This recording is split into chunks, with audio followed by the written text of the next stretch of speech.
I'm Sandra Heisler, and I have a little store here on Skwah Reserve. My mother is Barb Stewart. She was married to Harry Stewart. That's how I'm connected to the Skwah Reserve. I have a store here mostly out of convenience for my son. My son has high needs, so I needed to have something that was, how can I put it, flexible. And I didn't find any jobs that were as flexible as I needed them to be. So I started up the store, and if I need to leave, I can leave. Not that anyone likes it, but it's helpful to our family. Oh boy. I came here, I think must have been around 1980. We came back to our reserve here. And then I left and went to Vancouver and had a little fun. And then came back, I think, in 92. So, and then I had my son, so I settled my home roots and began a life as a mom. I think I would like to hope that I give everyone respect, because I think we're all valuable no matter what we have to offer. We all have our individual kind of strengths, and we make the community. So I like to give them the respect that they deserve. I hope I do anyways. And I'm real. I'm like, on a good day I'm happy, on a bad day and you just be quiet. So they know me, like we're real. We're not like, I know when they're having a good day, and they know when I'm having a good day. So we're like, we're like friends. And I think the community here, we just are one. We're not like, how can I put it? It's not like outside where I've worked at Save-Ons and stuff, where I have to pretend to be somebody or pretend to be what they want me to be. We are all just each other and not trying to be anything. I think here in my work aspect, and I don't do it as well at home, I have to admit, is listen. Just be a bouncing board and to listen to people, because everyone has something to say, and not everyone has someone to say it to, or feel like they want to burden their own family. So sometimes people tell me secrets, and it's not necessarily they're just trying to tell me, they're just trying to, how can I put it, vocalize it and sort through their own stuff. So I think that's, my sister always says I should get that Lucy sign, the 5-cent sign, because everybody comes and they release and unload, and I don't take it home. Most of the time, by the end of the night, I've let it go, but they tell me everything, and then I have a sense of that there's a relief within them that they were able to say what they needed to say without it affecting anyone, if that makes sense. Oh, well, I come from an era, you're probably the same era that I come from. We were still in the process of learning to be Native. So we were kind of brought up white, because in my mother's life in residential school, she was kind of taught that that's what you should be. They wanted to change them from being Native to white. And then as my mother raised us, she raised us more white, because that was kind of like like a survival skill. So we didn't actually have a lot to do with our community. And I've realized now that the next generation seems to be bringing back our culture and our community. We're still not there, but I can see a hope for the future, for the next generations to come, that there will be more of a cultural hold and respect and pride. But when I was growing up, we were still in transition. If I had a magic wand, I think I'd have more housing. And if we had housing, then maybe we could, go to the next step of everyone working, and then everyone feeling good and becoming whatever they want to become, whatever their dreams are. I think that's what the two things is, probably housing and jobs. Okay, my name is Leslie Williams, and I live on Skwah First Nation. I've lived here since 1975 when I moved into our new house, and right now I'm retired, but I still work with post-secondary and education at the band office. I put in 2 or 3 hours a day there, and will be there for as long as they need me. But like I said, I am retired, and I'm a grandfather, great-grandfather. I've got 3 of my own. We got 4 children altogether, and I don't know about the same number of great-grandchildren, and 2 great-granddaughters who are. One of them is graduated from this preschool here, so they're. I remember my granny or my auntie, and I remember my dad.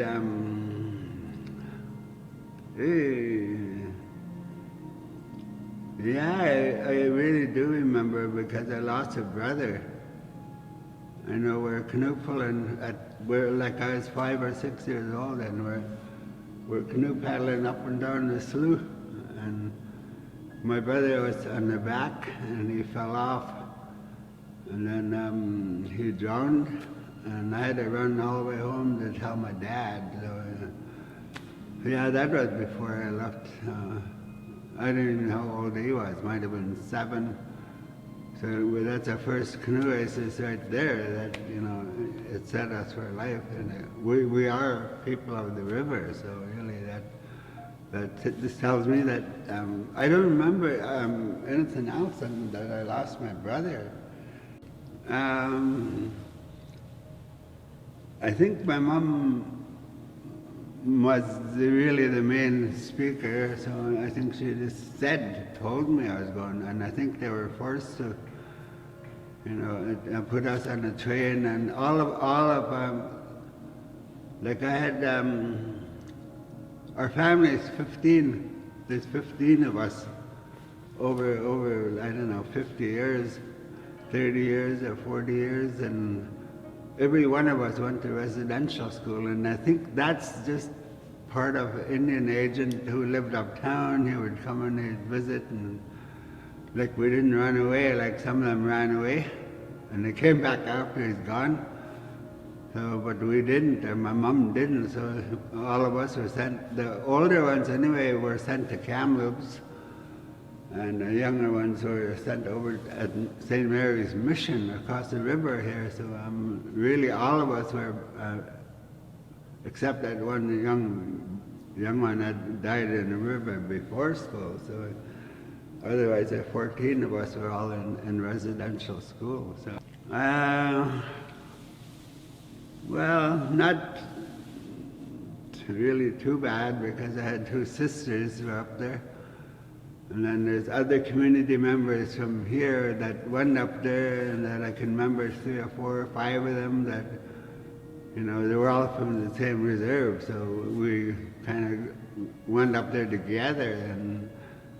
But I think it was kind of hard leaving my mom and dad, though. I was crying probably halfway to Kamloops, but once I got there, I just tried to fit in. And most of the kids that I, grew up in the same grade, like are from Lillooet. I grew up with Lillooet kids, and right through grade 1 or 3, 4, 5, 6, 7 anyway, or 6. And then, like I said, I came back here for grade 7 and 8, and then I ended up going back up there for 9, 10, 11, and 12. So, after a while, I think I just got used to it. But as I look at, some of the teachings or learnings that I went through after I came home and went to college, that, it's a total loss of language, it's a total loss of, teachings from your grandmas and aunties and grandfathers. The language was really gone. I didn't even know anything about my own language, and I didn't know anything about, some of the things that we do, like memorials, namings, and I never knew anything about that. I know if we look at the situation, there's a lot of young people that are middle-aged now that have never graduated, and they've been employed here and there, part-time, wherever, whatever, and I think education is really probably a big part of that, because they can't,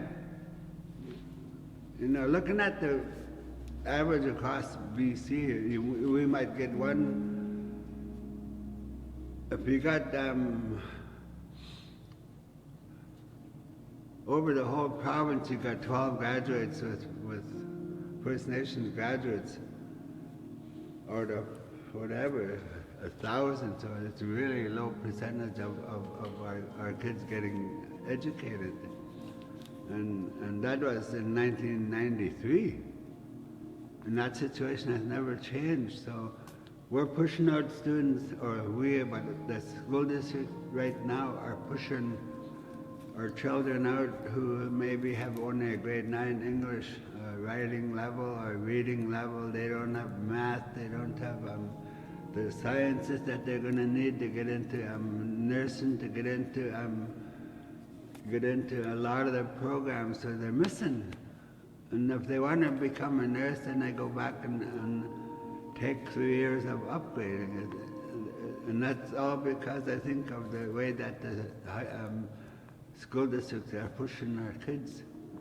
They let the kids pick out their own courses at grade 9. And some of our parents in my own family, they're dealing with their own addictions and drinking or drugging, and drugs is a really pain for our community, because on band council we struggle to try to do away, get it out of here. But then you got family. It's my own nephew we're talking about. It's my own niece we're talking about. So it became really, really hard as a council member to try to shut this house down or get these people out of there, and it makes you age quickly. My name is Stilamethet Ethel Gardner. Stilamethet is my traditional Halkomelem name, and I'm a member of the Skwah First Nation, although I grew up in Hope, BC. When I went to school, things sure did change. I went from my comfortable little family to a place where most everybody else was not First Nation. And I remember walking home from school with a classmate one day, and one of the things she started to notice was, she said, "Look at our hands." She said, should mine look darker on the palm side and lighter on the other side?" And she said, "Yours is the opposite. Yours look darker." And I think that was the first time we ever noticed that there was a difference, like we were different colors. It seemed to matter. We never had a lot of clothes. Yeah, we were certainly different in the way we dressed, and definitely I think the richness that we had at home with the family, with the freedoms that we had, to explore the environment, and was kind of looked down upon outside of our community. Starting off with the NITEP programs, where I got my bachelor's degree, and when I finished the teacher education program, there weren't very many jobs available. And then Verna Kirkness, who was my mentor at UBC, she started up a master's program in educational administration. And she told me, she says, "Why don't you join up with this master's program?" And I said, huh? I said, I don't even have experience in teaching. You think I can do this master's degree in educational administration? She said, well, she says a lot of teachers will come and get their master's degree after teaching for a couple of years. She says, you'll already have yours. Well, she convinced me to, I think she did because she knew I was a good student and I had good grades, and she thought I could succeed in that program. So I joined up there and I got my master's degree. And one of my first jobs was to become a department head of Indian education at the Saskatchewan Indian Federated College. That's what I thought, wow. And the reason they hired me into that position was because there weren't very many of us who had a master's degree, period. And they wanted the best and the brightest, and Verna assured them that I was prepared and ready to do that. We talked about, well, where would they see themselves in contributing to this community. So it was to help them think about areas where they feel they could contribute to the community, to building a community. So I don't know how many children ever get asked, how do you see yourself contributing to building community? And some communities where I went to, they would jump right in there and build that picture very nicely, and they'd present it to the rest of the group. And in some cases, they had never been asked to present anything before, so they were standing up and doing this thing that maybe nobody had ever asked them.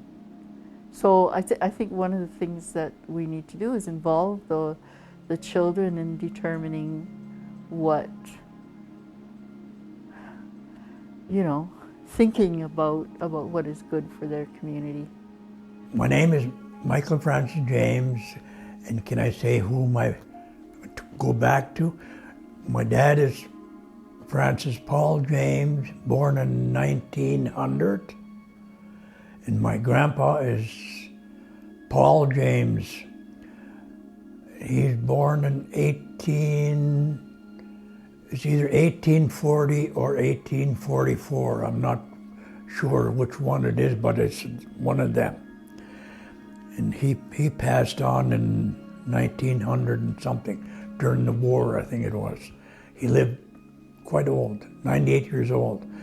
So, like, my family goes way back into the 1800s. I'm a survivor of residential school, I left at the age of maybe 13. I only got a grade 6 education. I'm a man. Well, that was inside me, that all these years. I never become an alcoholic. I never become a druggie. I don't smoke no more. My escape was work. I become a workaholic. I got 50 some odd years paying taxes. I wasn't lazy. I logged across the line for maybe 4 to 5 years. Paid tax there, never get it. Paid taxes here. And I know what it is to pay taxes. I could see why white people down us. They even down me, and then I tell them, hey, I was a working man all my life. I paid taxes. So don't say anything to me. Boss said, take holidays, Mike. I said, no, I'm going to work. It wasn't the money.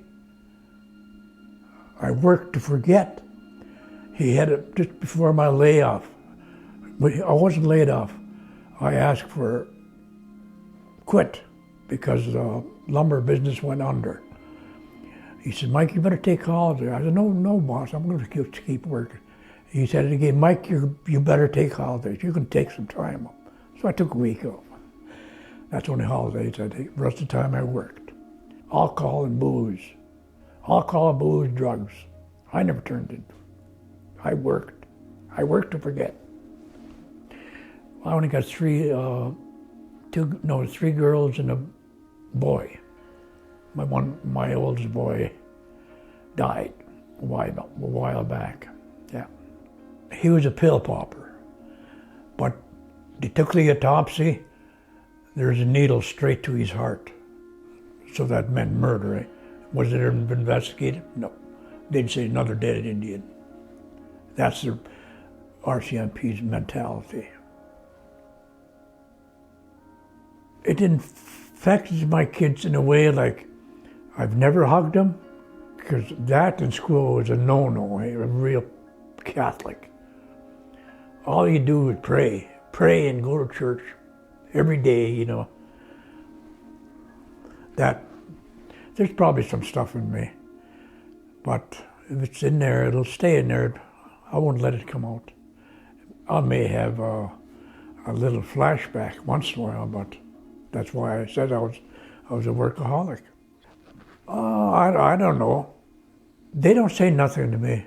Like my kids. I mean, they're better off than most kids. My kids had everything they needed. So I made sure they had everything, like which I never had. I was like an orphan. I never knew my mother, because my dad was a logger and a fisherman. Like he couldn't stay home and look after us, or he'd be on relief or whatever. So my dad was always logging, out fishing. He worked for the city here. He was a sailor. He worked from San Francisco to Alaska on the ships. So like I turned out like my dad, I guess, we're a working man. Yeah, I know what it is. Like, 'cause my dad never done that to me either, never hugged me or nothing. And maybe in a way, the way I took after him was the work, My dad was a working man, and so was my grandpa. And I worked to forget, which I did. But an odd time, I get a flashback, And so I led a good life. I mean, financially, but that's just things. But now that I am older, I'm still financially good yet. I get a good pension because of all the years I've worked. No, we're all together. I mean, like, my daughter stays with me here in her own man, and my other daughter's on the street, but she's well looked after. All the other, they call her Mama Jackie. She's known as Mama Jackie. Even the police know her as Mama Jackie. I think they might have a picture of her in the post office. I don't know. The places were shutting down, and the people in the post office, they seen this woman coming. And that was my Jackie pushing her buggy, and all the other addicts were following her like that, like a bunch of chickens, And they're laughing. There's Mama Jackie coming by. She's well known, I guess. I could just remember the first day was going up that hill from the ferry up to North St. Paul's School, and it looked so steep like that. But now that I look at it, it's just like that, like a little hill. And funny, that's the last I remember is walking up that hill.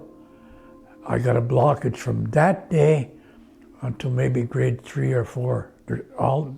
Everything in there is blocked. 2 generations, 2 decades from now, who's going to be our chief? That's what I'm worried about. I know who wants to get back in. This is what I'm scared of. Halkamelim name Mitiaso, and my English name is Annie Williams.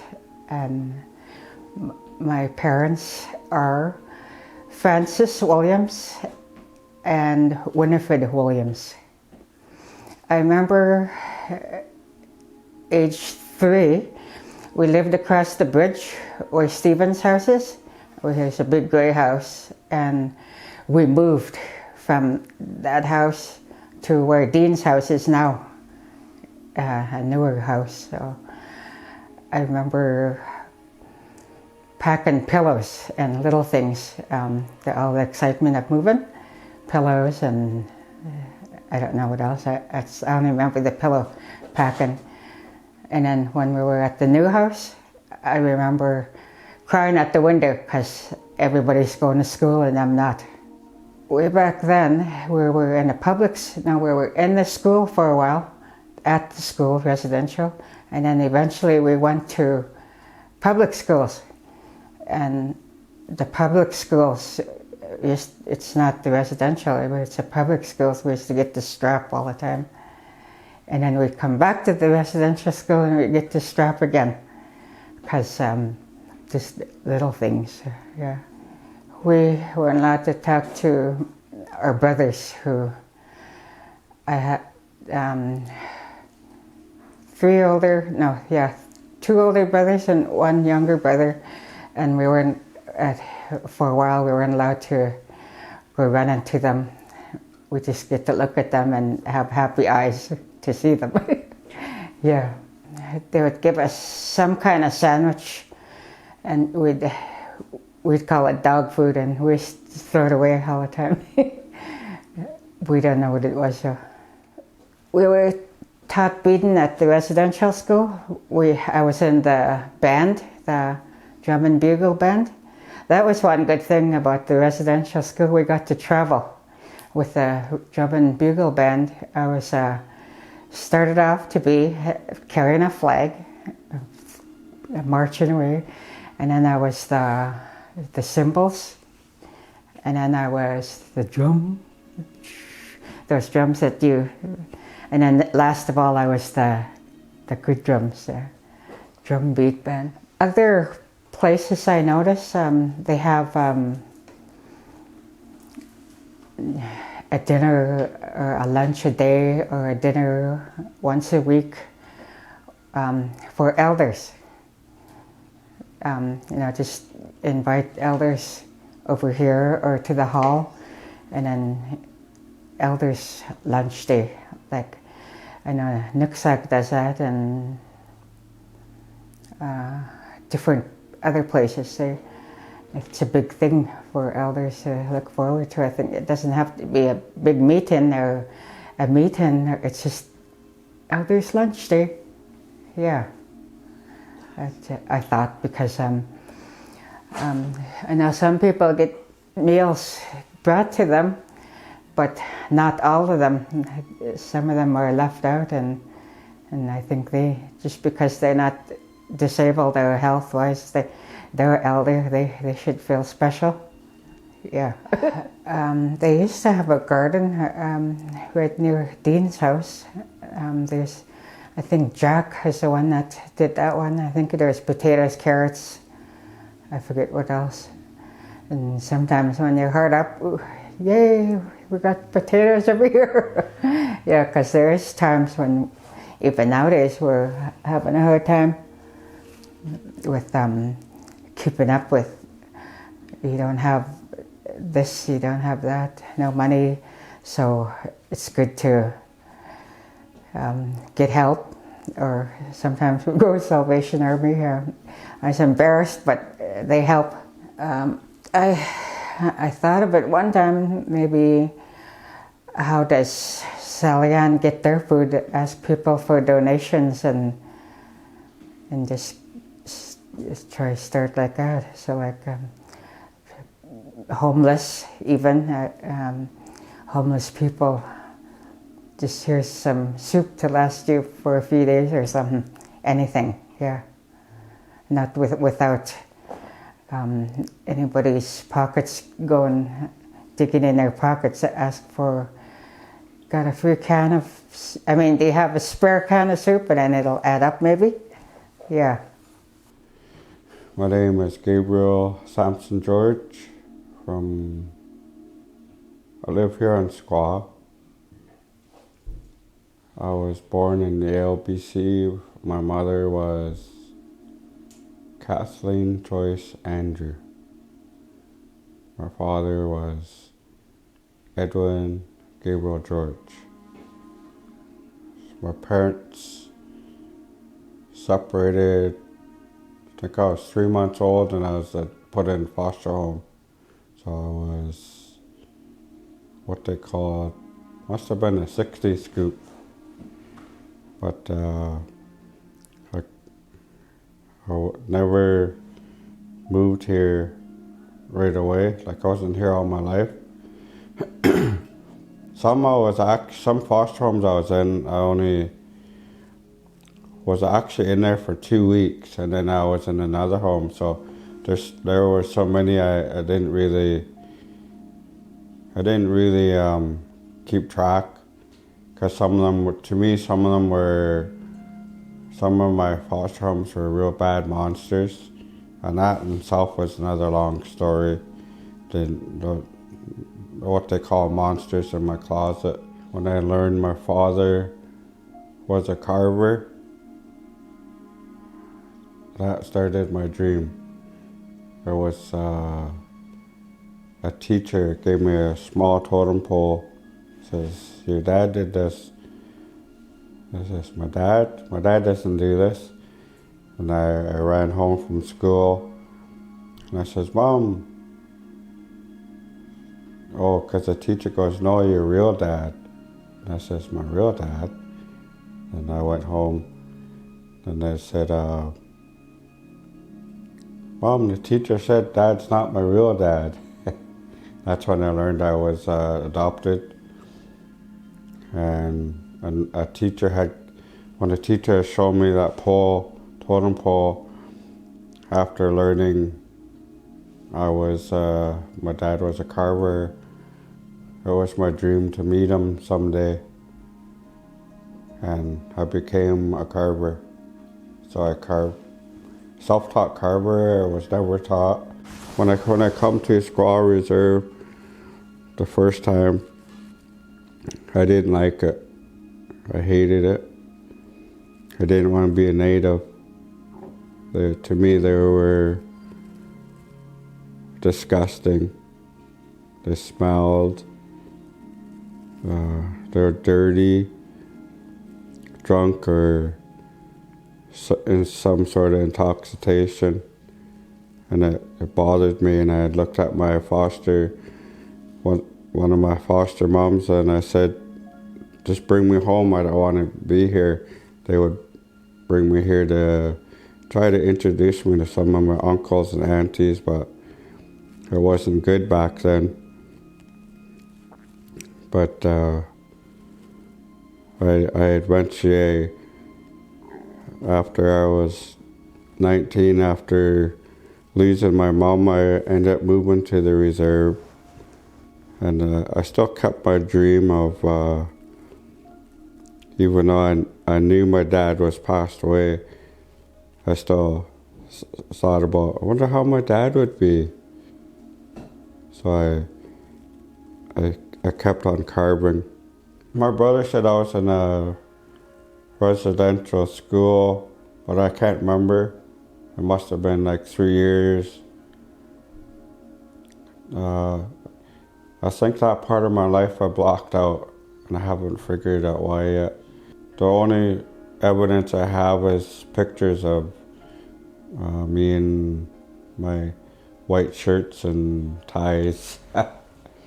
The uniform I guess we're supposed to wear, I don't know. Something I see with this reserve, they don't have the proper leadership of showing someone that's hurt the proper path.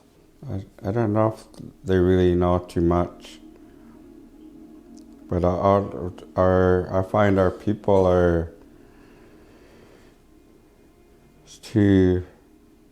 there's too much addiction going on, and we let it happen, and people are too scared to not let it happen. Our eyes see everything that goes by every day, but nobody sees with right here in the heart, or they're too scared to see with their heart. That's what I think. The one thing I noticed, every house that's what it is. It's their house. They won't say hi neighbor. Everyone is secluded. We're not really a community like they say we are. They don't know how to communicate. They just stay in their own family, stay in their own family area, sort of like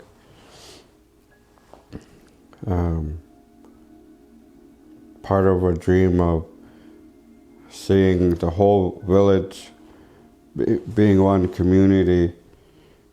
Somehow it's got to be a way generating the kids how to want to learn, and that's a hard task. That's a hard dream of having them wanting to learn. Because I look on my band's wall, I see no history of how we used to be. I see no history of our culture. I see no history of master carvers, master weavers, master in many different arts. We have a family here that's canoe paddlers, and they have a little bit of their history on the wall, but not from way back.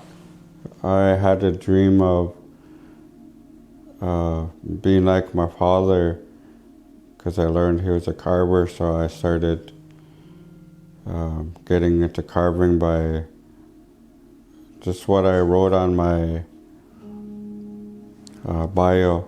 I have a picture of it. A dream of being like my father. That's how I am today. Like when I carve something, I says, "Hey, I wonder what Dad would do."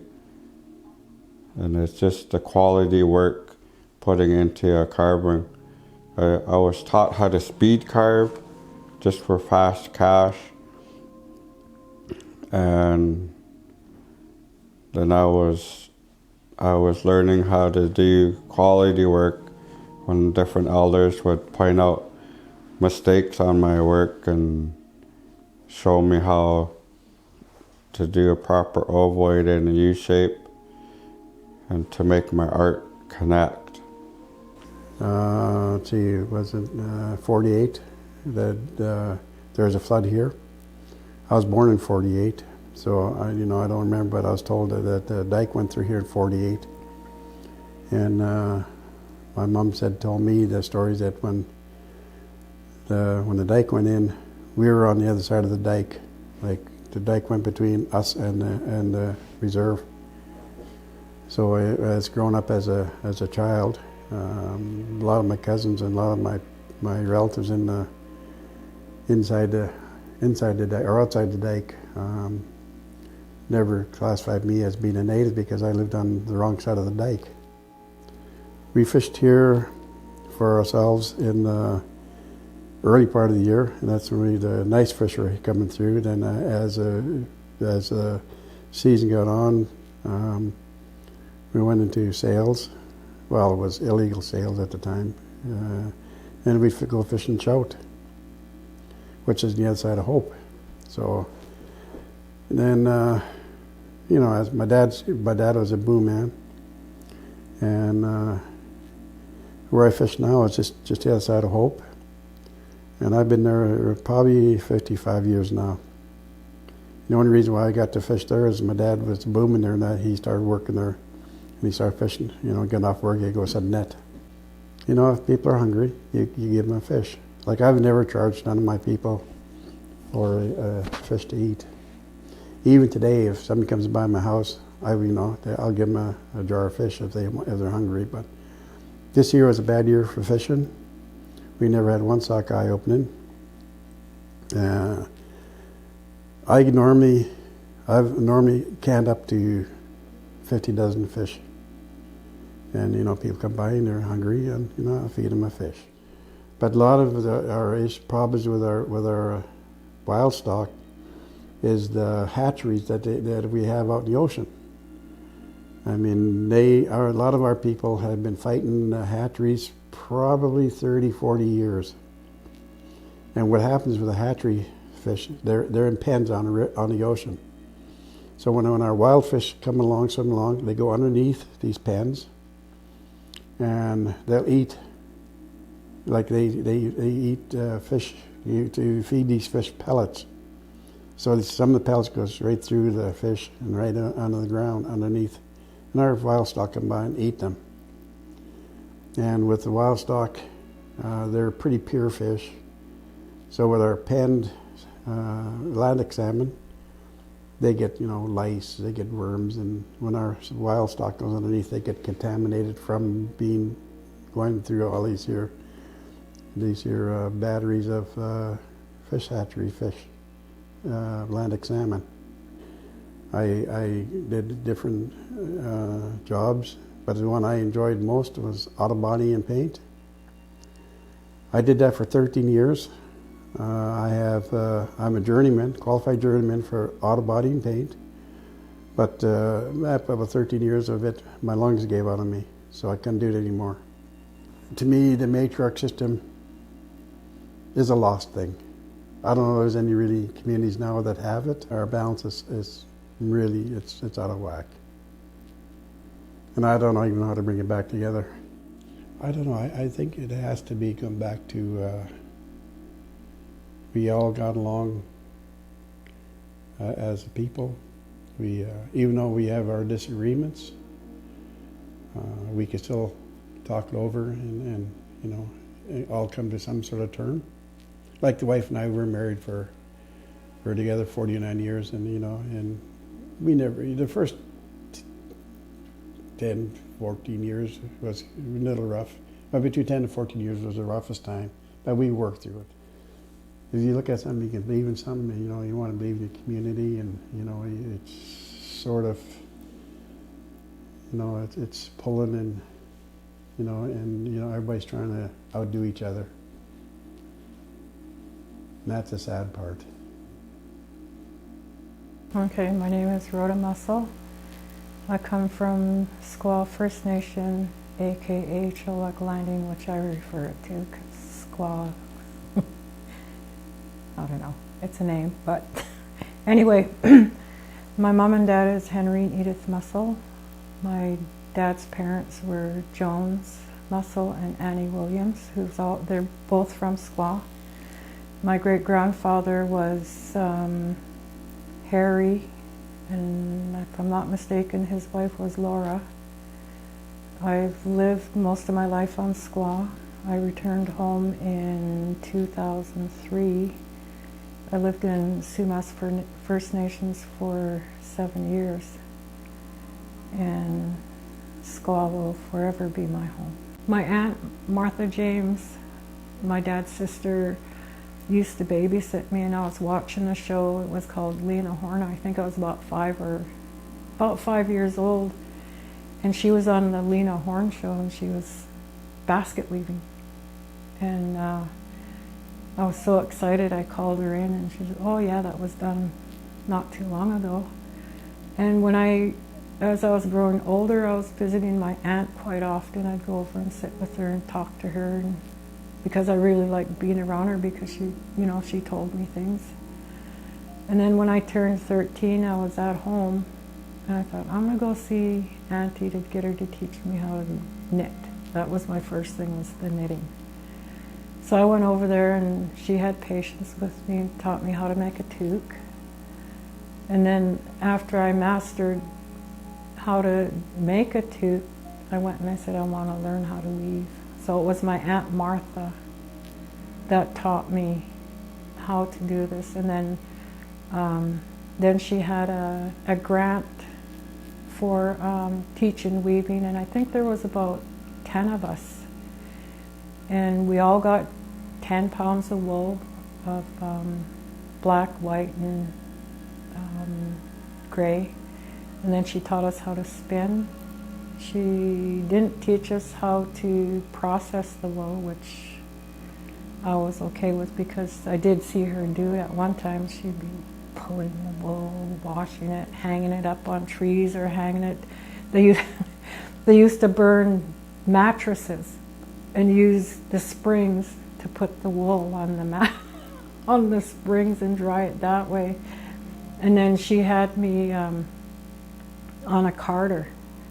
She says, do this. And I said, I don't know how to do that. She says, you just go like this. So she was showing me, and then she had a knitting needle and she'd get it and she'd showed me how to take the wool off the carder. And then she had me at that building still here too. It's just up here on Spadina, the Lions building, I think it is, a little old wooden building. And she made me go with her because she was teaching or displaying how to do this stuff. This here is a dream catcher made out of a doily. In my work, my boss showed me how to do it with doilies, so I had to go around looking for doilies. And then I knitted some little purses. These are leggings. I get a big sale on leggings every winter. Wintertime stuff. And these are the projects that I've been working on. I do toques. Well, the process, what I do is I cheat, I buy carded wool. But I do my own spinning because I like the thickness of my own spinning. So you spin it and then get it ready, and then you figure out what kind of a pattern. And I could probably make 3 a day. Last week I was making 2 a day. It's because it's a passion, and I got a smell.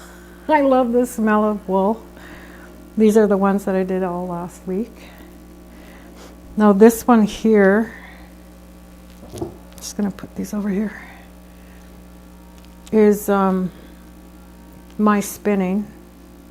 And the black is made out of what they call buffalo wool, which is already carded, and you just have to put it together. So what I did was I spun the wool because it's in strands, it's a multi-strand. So what I did was I spun this, and then I spun this on my own, like did my own spinning. But when you do weavings, it's better to wash and then let it dry. And if you ever want to wash them, it's better to don't put them in the washer. Don't put them in the dryer because it's going to be shrinking. This is the last one I did. And I do natural colors. I don't like to get anything. This here orange that's on there is my spinning, but I dyed it with onion skin. So anything on here, it's all natural color except for this here with the onion skin. And these are design on here is arrows, or not arrows, feathers. That's why I have this little bit dangling down here, is because it's the kind of like you know how you have feathers and it has strands hanging out on it. So this is what you call twill. I feel that the community has too much separation. A lot of it either has to do with the last name, and the worst part of it, I think, is being political, because a lot of people need to know you as a person, not as a political or last name, because that's what separates the community. Hi, my name is Eddie Gardner. My Wilmot name is Eatlam Spath, and I come from Skwah First Nation. I was born in Hope, BC in 1946, and my mother's roots go to the Skwah First Nation. And my father's roots go to the Samath First Nation in Chihuahua. And I come from a very large family. My dad was married twice.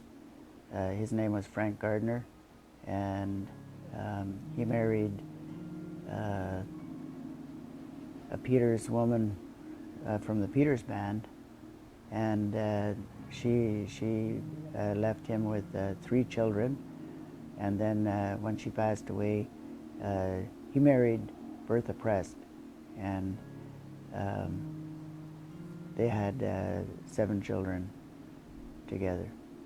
So it's quite a large family. But it was a lot of fun growing up, spending those early years in BC. We traveled to Skwah and spent some time on the railroad there because my dad worked on the CN. And when we were living in Skwah, we had a lot of fun playing in the outdoors, being really connected with the natural world. I remember us having a lot of fun growing a great big huge garden there, getting out into the bush and picking blueberries and huckleberries and blackberries. And I remember going down to the water with the family, with Dad and my brothers, and watch them go fishing.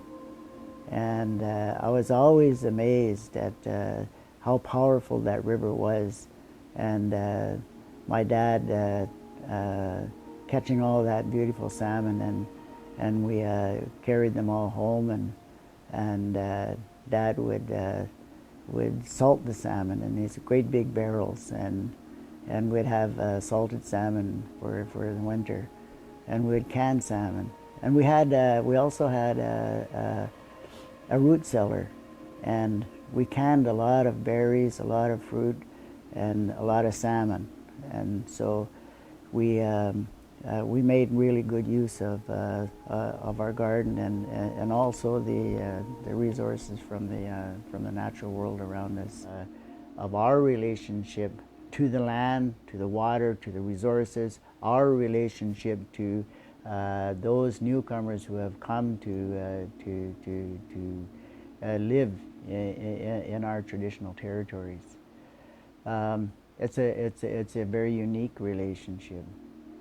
People, like in our territory, look to our long history.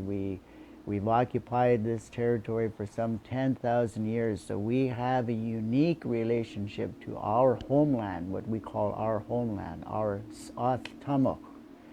And I think that people, when they realize that we carry a lot of power that comes with this long-term relationship, the original peoples of this land, the indigenous peoples of this land.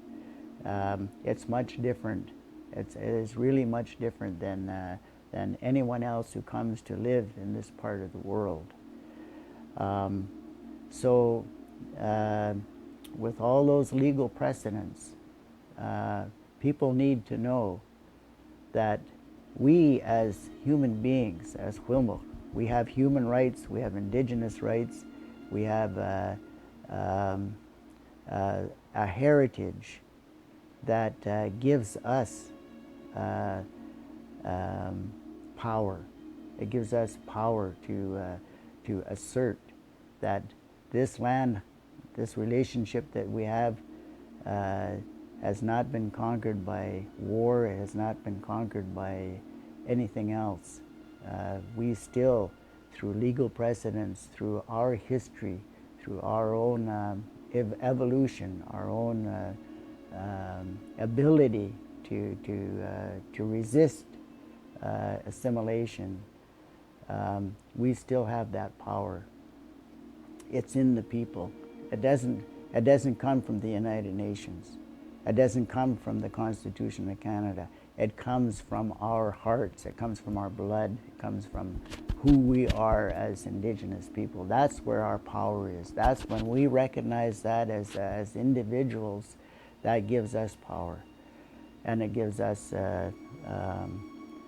a motivation, to say yes. Nobody else has this. We are the only ones that have this, and we need to assert it. Robert Combs, chief of the Skwah band. My mother's from Merritt, and my father's from here. Lived here all my life. Except traveling, logging here and there, young days. And this is my third term as chief, and it's been going pretty good so far. Yeah, I've been married for 30 years. My wife's Mary, used to be Phillips from Chehalis. I have 2 sons, Robert Jr. and Patrick, and I have 4 other sons. They're called, we adopted them Indian way, I guess. They're her sister and her brother's kids, and we took them in. They used to drink and do that stuff, and they don't do it anymore at home. So we've been doing pretty good.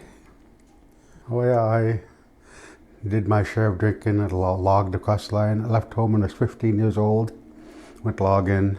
Then I logged over here and I got fired because I was too young. I went to the USA, they hired me, they didn't care how long as I could run. And logging, drinking, go hand in hand, and then come home and see my family, and that's all I ever seen all my life from my grandparents to my uncles, and all everyone did was drink. But it took my sons to stop me from drinking, because they,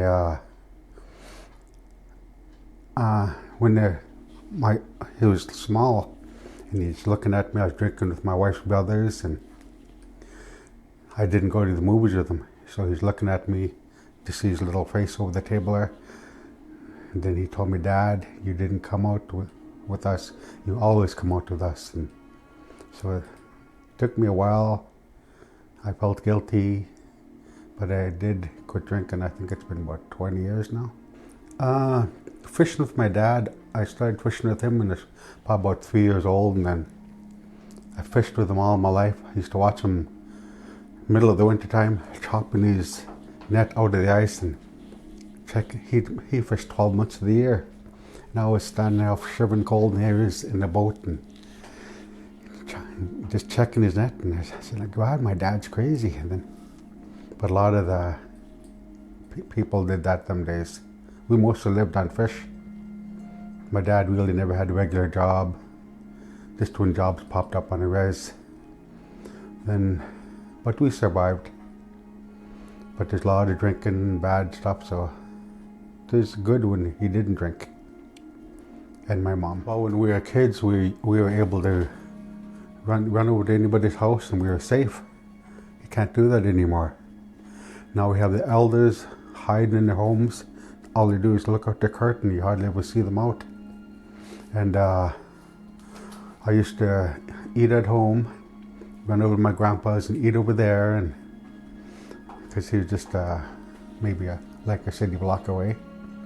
We also used to go to my cousin's place, and other uncles used to give us a quart of watermelons, and all scrawny little kids eating a big watermelon. And we used to, summer holidays, I and my cousins used to go out and live in the woods for most of the summer holidays. Lived on fish, lived on all kinds of crazy things. We even used to catch some big bullfrogs and stick a stick to them, roast them over the fire and eat their legs. Well, it was the elders that told me to run for chief. I ran for council and I got in for one term. Then my aunt, then a few other elders told me to run for chief, so when I talked to some people, and they said, "You have to listen to the elders." When I was on council, I bought a file cabinet. It took 3 years to fill it. And when I became chief, 3 months into this fall. I have so much paperwork to do. Oh my God, I'm reading all the time. Get books from meetings and things I don't understand. I ask my wife, and she teaches me how to do this and do that. I also go talk to other chiefs, other councillors, or any people I can think of, to teach me. I like to go to meetings so I can learn, listen.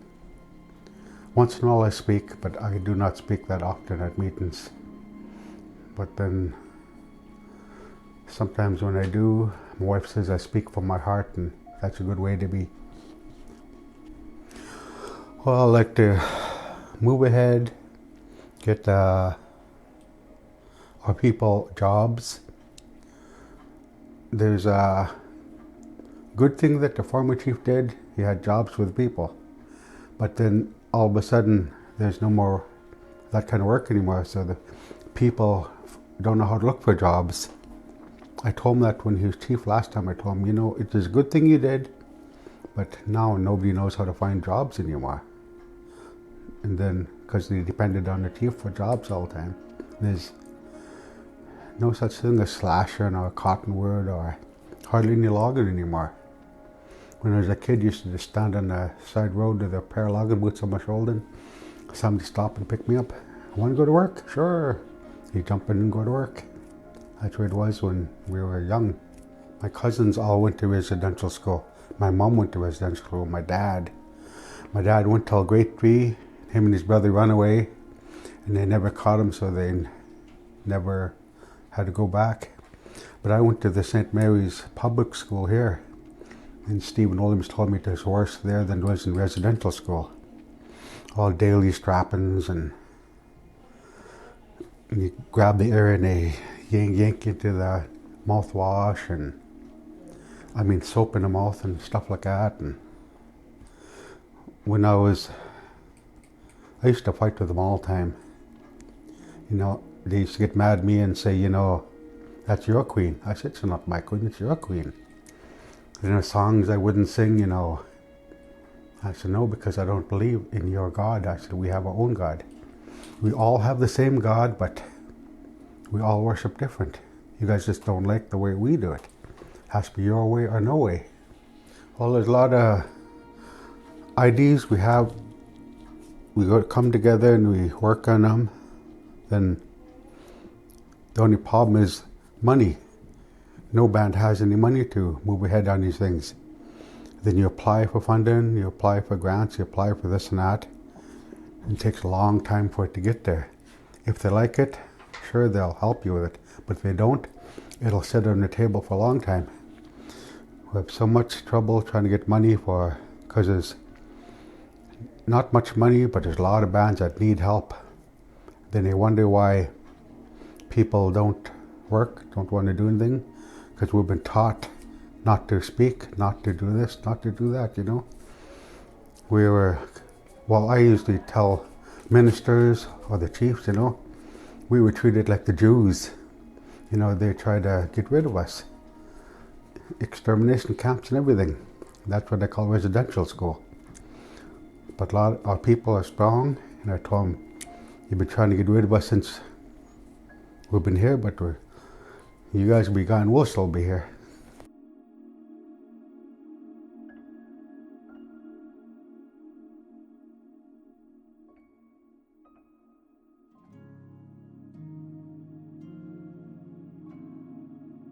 That's nice. Percy. Tyler, there's a spot right here on the circumference. Where is the circle? I don't see it. A compass. It's faded. It's right there. A little bit. All right. Hi, my name is Elia Julian. I'm from Skwah First Nation and Matsqui First Nation. My mom is Mary Stewart, and her parents are Annie Stewart, Don Quinn, and my dad is Eddie Julian. His parents were Judy Julian and Eddie. My name is Jane. My mom is Edith Kelly, daughter of Edward Kelly and Rhoda Muscle, and my dad is Matthew McKay, son of Laverne and Jim McKay. Oh, hi, I'm Stella. My mom is Donna James, daughter of Norman James and Irene James, and my dad is William Stewart, son of Annie Stewart and Kenny Carson. Swale, Cheryl Julian, Skwah, Talit Skwah, Skwah, Casta Matsqui. Hello, my name is Cheryl Julian, and I'm from Skwah First Nation and also Musqueam First Nation. My mother is Mary Stewart, and my father is Eddie Julian. My maternal grandparents are late Annie Stewart and Don Quinn and Kenneth Carson. My paternal grandparent is Judy Julian. Hi, my name is Tyler. My mom is Edith Kelly, and my dad is Ken Stewart. And my grandparents are Rhoda Mussel and Edward Kelly. It's important to know who everybody's families are, to see who is connected, and to see who you may be related to and maybe connect them with. And it's like part of your identity too, because each Only First in the Nation is States. different. Alabama. Yeah, sorry. I feel like Skwah would be a better place if there was people on Chief and Council who actually took their job seriously and did stuff to change the way that things are here. Okay, the change I want to see for Skwah is lights, so it won't be so dark at night. The change I want to see for Skwah is that we have a youth council, because in many different communities I've seen posts on Facebook, groups on Facebook, or anywhere else there has been, many communities have made youth council, and that's something that I'm interested in. And I believe that more change that I'd like to see is to see the families on Skwah to get together and just be more, I don't know how to say it, to be more involved together, to get along. And I feel like that's something we need to learn about, because, you know, if we're living on this community, we can't have like different like feuds between different families. And I just think that it's good for all of us just to come together. And yeah. I actually began working with youth 7 years ago. I worked at Stallo with the Aboriginal Career Training Team, and I really, really enjoyed it. As a child, I kind of tried to picture myself and where it was that I could see myself and where it would really make a difference. I used to have this dream when I was a kid, and I don't know why I got it, but it was like super, super repetitive, like all the time, and I didn't know like where it came from. And it was me in this house with these children, and there's all these kids, and they were all super, super dependent on me, and I didn't know what it was that they expected me to do. And I just kept having this damn dream, and I didn't know why I kept having it. And I started telling people about it, and nobody had any answers. And they said, well, it's just going to come to you one day, and you're just going to understand why you're having this dream. And then it kind of just clicked, and I kind of understood like why I was having this dream. And after that, I kind of just really committed myself to working with the young people of this community and the communities around here and in this area. I really, really do enjoy my work with all of the youth. It's nice to see them grow and do well, and see them like beginning to believe in themselves, things like that. I think that one of the things that we do is we look back to, you know, where we're from, and when we look back and see that, you know, the place we're from is, you know, covered in alcohol and drugs, it's just really hard for them to like feel pride in where they're from. And it would be nice to be able to address it, get rid of it, maybe help those people. And if we can't, maybe the solution is having them be evicted. Unfortunately, it's really sad to say, but you know, to be able to give these children and youth a brighter future, maybe having them not live here and not be such a bad example would be a good thing. I know that there's red tape involved, and there's things that like they can only do so much, but I feel like if they push at it more and they you know, let everybody know that we're aware of what's going on here, you need to move on, rather than it be just a 1-year sobriety walk kind of deal. I think that maybe, you know, they'll get the hint and maybe they'll either find help or move on. I think one of the other things, like one of the other issues that we face here is like there's a lot of trauma, and some of it's involved with like older people that are cultural but have fell into situations where they've become, you know, sexually abusive towards young women. And I think it's hard for some of our young ladies to be able to want to participate in stuff like cultural anything if, you know, they're there and they're being recognized as leaders. And, you know, we have events, and I'm aware of like some of the people, and we're like kind of keeping an eye out, like making sure like if they are there, then maybe we kindly ask them to leave, or, you know, if they aren't there, then we're like quietly celebrating like youth. That's something we don't have to worry about.